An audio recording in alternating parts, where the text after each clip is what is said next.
SM City General Santos. So, sana mag-OT para may extra pera ako. Sa pagbagsak ng debris, napalot na makapal na likabok ang labas ng mall. Ang Bagalan mo area, kasi.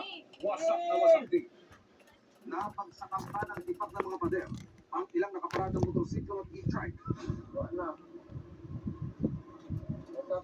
Is that from KCC Mall? Ang KCC Mall of Jansan. No way, that's KCC Mall. I remember that exact same happened where it happened on November 17, 2023, I think. Kasira rin ang isang Kalakas ba naman ang nandun eh? Tipak-tipak ng konkretong pader ang Well. ilang motorsiklo. Oo, malakas. Look what we have here.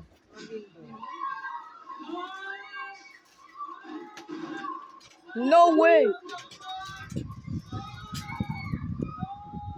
Sa mga besa, upuan at dasal, napakapit ang ilang inabutan ng lindol sa ikawalong palapag ng isang gusali. Eh, lakas niyan, pag ganyan. Ano daw? 8th floor. Sa lakas ng pagyanig, nagpagsaka ng ilang gamit. Ang lakas niyan, oo.